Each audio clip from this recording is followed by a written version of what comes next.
نواں فقہی اجتماع بے حقوق کی بعض صورتیں اور زمینوں کی بے کی بعض مروجہ صورتیں کے عنوان سے دیوبند میں منعقد ہوا۔ 10واں مینا و مزدلفہ میں قصر و اتمام کا حکم اور مدارس میں رقوم زکوٰۃ کی فراہمی اور طریقۂ استعمال اور حقوق کی بے کی بعض مروجہ شکلیں اور ان کا شرعی حکم جیسے 3 عناوین پر حج ہاؤس ممبئی میں منعقد ہوا۔ 11واں کمیشن اور اس کی مروجہ شکلیں، فسخ نکاح کی بعض وجوہ کی تنقی اور تبدیل ماہیت کی حقیقت جیسے 3 موضوعات پر دارالعلوم حیدرآباد میں منعقد ہوا۔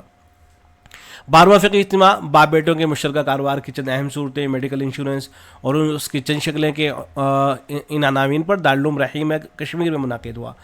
13واں زکوٰۃ میں ضم اموال کا حکم، قبضے کی حقیقت اور انٹرنیٹ کے ذریعے معاملات کی بعض مروجہ شکلیں ان عناوین پر حج ہاؤس صوبہ تمل ناڈو میں منعقد ہوا۔ 14واں فقہی اجتماع طویل المیعاد قرض میں زکوٰۃ کا حکم، حرمت مصاہرہ سے متعلق چند اہم پہلو، مصنوعی طریقۂ تولید کی چند شکلیں اور ان میں ثبوت نسب کا حکم، مریض کی جان بچانے کے لیے روزہ توڑ کر خون کا عطیہ کرنے کا حکم، ان جیسے متعدد عناوین پر شہر جمبوسر گجرات میں منعقد ہوا۔ اور 15واں فقہی اجتماع فرنچائز کا شرعی حکم، موبائل اپلیکیشن کے ذریعے ٹیکسی وغیرہ کرائے پر لینے کی ایک نئی شکل، سرکاری اور غیر سرکاری چند منافع بخش اسکیموں کا شرعی حکم، انٹرنیٹ کے ذریعے لین دین کی چند جدید شکلیں، ان جیسے کئی موضوعات پر یہیں دفتر جمیعۃ علماء ہند میں منعقد ہوا۔ یہ 15 فقہی اجتماعات حضرت مولانا معیز الدین صاحب مرحوم کی تگودو اور جانفشانی کا نتیجہ تھے۔ اس میں سے متعدد فقہی اجتماعات میں بھی راقم بھی بحیثیت معاون اور خادم کی شرکت، یعنی حضرت مولانا عبد الملک رسول پوری صاحب فرما رہے ہیں کہ ان کی بھی جو شرکت رہی خادم کے طور پر، معاون کے طور پر۔ اس طرح کہہ سکتے ہیں کہ ان فقہی اجتماعات کے نظم و نسق کے حوالے سے ہماری تربیت بھی انہی کے رہین منت ہے۔ موصوف نے 16ویں فقہی اجتماع کی بھی مکمل تیاری کر لی تھی، مقالے وصول ہو گئے تھے اور تلخیصات بھی تباہ ہو گئی تھیں، بس تاریخ کا تعین ہونا تھا اور پھر آمد و رفت کے سلسلے میں ٹکٹ سازی اور دیگر انتظامات کرنا تھے کہ اچانک دنیا کرونا کی زد میں آ گئی اور ہمارے محترم موصوف کو موت نے اچک لیا۔ اس کے بعد 16 فقہی اجتماع کے انعقاد کی ذمہ داری راقم کے کاندھوں پر آ گئی، لیکن سابقہ معاونت، تربیت اور تجربے کی وجہ سے الحمدللہ شرکت و مداولت کے بعد قابل تنقید شکلیں، عقود السیانہ کی مختلف شکلیں اور ان کا شرعی حکم، سر پر بالوں کی افزائش اور زیبائش کی بعض صورتیں اور ان کا حکم جیسے عناوین پر 16واں فقہی اجتماع یہیں مدنی حال دفتر جمیعۃ علماء ہند میں راقم ہی کے زیر نگرانی منعقد ہوا۔ اس کے بعد مولانا معیز الدین صاحب مرحوم کے برادر خود مفتی اسد الدین صاحب کو یہ ذمہ داری سونپی گئی اور ساتھ میں ہماری بھی معاونت رہی، چنانچہ ان کی زیر نگرانی 17واں فقہی اجتماع شرکت محدودہ لمیٹڈ کمپنی اور شخصی قانونی سے متعلق مسائل کی تنقید، جی ایس ٹی میں سودی رقم صرف کرنا، ہیلتھ انشورنس کے چند قابل غور پہلوؤں کی تنقید کے عنوان سے بنگلور کے اندر منعقد ہوا۔ لیکن اللہ رب العزت کی نہ جانے کیا مصلحت تھی کہ انہوں نے ہمارے محترم مفتی صاحب کو بھی معتد بھی ان سے کافی پہلے ہی اپنے پاس ان کا بھی انتقال ہو گیا تھا۔ یوں ایک بار پھر یہ ذمہ داری ہمارے ہی دوش نواں پر آ رہی۔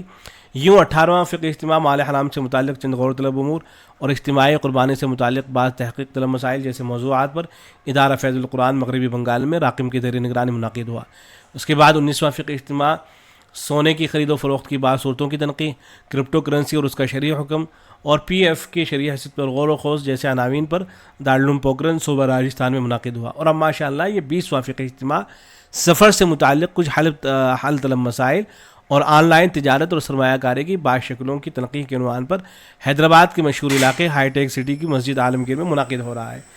ان اجتماعات کے لیے اب طریقہ کار کیا ہے اس کا وہ بتا رہے ہیں کہ کیسے یہ کام کرتے ہیں اجتماعات۔ ان اجتماعات کے لیے تحریر کیے جانے والے تمام مقالات کی تلخیصات مرتب کی جاتی ہیں، یعنی پہلے جو مفتیان کرام ہیں ان کو سوال نامہ بھیجا جاتا ہے، پھر ان سے کہا جاتا ہے کہ آپ مقالہ لکھیے، جو آپ کو سوال نامہ بھیجا جا رہا ہے ان سب کے جوابات دیجیے، مقالہ تحریر کیجیے۔ تو مفتیان کرام مقالات لکھ کے بھیجتے ہیں، تو ان مقالات کی جو ہے تلخیص مرتب کی جاتی ہے، اور پھر ملک کے مختلف گوشوں سے تشریف لانے والے معزز مقالہ نگار مفتیان کرام اس تلخیص پر مناقشہ کرتے ہیں اور مسئلے کے تعلق سے آخر میں ایک حتمی نتیجے تک پہنچتے ہیں۔ اس نتیجے کو تجویز اور فیصلے کا نام دیا جاتا ہے، جو بعد میں ملک کے مختلف دارالفتاؤں میں نافذ العمل ہو جاتے ہیں، یعنی جو مفتیان کرام فتویٰ لکھتے ہیں ان تجاویز کو پیش نظر رکھتے ہیں۔ 15ویں فقہی اجتماع تک کے جملہ فیصلے مدلل شکل میں طبع کیے جا چکے ہیں۔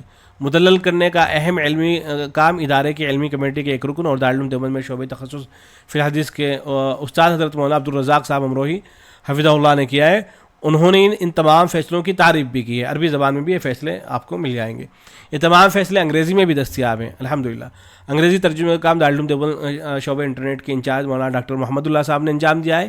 آئندہ سال کے اجتماع میں انشاءاللہ ان 5 اجتماعات کے فیصلے بھی مدلل اور تعریف و ترجمے کے بعد مختلف زبانوں میں طبع ہو جائیں گے. اس ادارے کی اپنی ویب سائٹ ہے جس پر تاریخ اور نظم و نسق کے ساتھ سابقہ اجتماعات کی تلخیصات، فیصلے اور کچھ جھلکیاں بھی دیکھی جا سکتی ہیں. ویب سائٹ کا ایڈریس درج ذیل ہے. یہ ویب سائٹ ہے. اس کو گوگل پہ جا کے آپ سرچ کیجئے گا یا یہاں سے کاپی کر لیجئے گا اگر ہو سکے، یا میں اس تحریر کو ویڈیو کے نیچے دے دوں گا، وہاں سے کاپی کر لیجئے گا. IMF_juh.in یہ لکھ کے اگر آپ سرچ کریں گے تو انشاءاللہ ویب سائٹ آپ کے سامنے کھل کر آ جائے گی. اس ویب سائٹ پر کتابیں موجود ہیں، اب تک جو فیصلے ہو چکے ہیں وہ موجود ہیں، تلخیصات موجود ہیں، بہت مواد آپ کو جو ہے مل جائے گا. اس عظیم مہم میں شرکت کا طریقہ کار کچھ اس طرح سے ہے. اب یہ طریقہ سن لیجئے کہ آپ ناظم ادارہ مباحث فقہیہ کے نام ایک درخواست لکھیں جس میں شمولیت کے تعلق سے اپنی خواہش کا اظہار ہو. ساتھ ہی میں اپنی علمی لیاقتوں کے اظہار کے لیے ایک بایو ڈاٹا بھی ملحق کریں. آپ جو ہے آپ کی تعلیم کہاں سے ہوئی ہے، کیا کیا آپ نے پڑھا ہے، وہ ساری چیزیں لکھ کے وہ آپ جو ہے ارسال کریں. ممکن ہو تو 2 بڑے مفتیان کرام کے 2 توصیے یعنی سفارشی خطوط بھی ساتھ میں پیوست کر دیں اور ادارے کے ایڈریس پر بھیج دیں. اس طرح آپ کی درخواست علمی کمیٹی میں پیش کر دی جائے گی اور ارکان کمیٹی اپنی ثوابدید پر فیصلہ صادر کریں گے جو انتظامی کمیٹی کے ذریعے آپ تک پہنچ جائے گا. تو بآسانی اس طرح سے اپنے بارے میں لکھ کر کے جو ہے آپ ارسال کر سکتے ہیں. پھر انشاءاللہ اس کے بعد جو کمیٹی ہوگی وہ فیصلہ کرے گی. ظاہر ہے وہ دیکھے گی کہ آپ کس طرح کے آدمی ہیں، کیا کر رہے ہیں، کیا آپ کی علمی مصروفیت ہے، کیا کچھ کن خدمات کے اندر لگے ہوئے ہیں، کس علاقے سے آپ کا تعلق ہے. ساری چیزیں پیش نظر رکھ کے پھر انشاءاللہ وہ کچھ فیصلہ کریں گے. تو اب انشاءاللہ یہ جو 20واں فقہی اجتماع ہونے جا رہا ہے، اس کی جو تجاویز منظور ہوں گی انشاءاللہ وہ بھی آپ حضرات کی خدمت میں پیش کر دی جائیں گی. السلام علیکم ورحمۃ اللہ.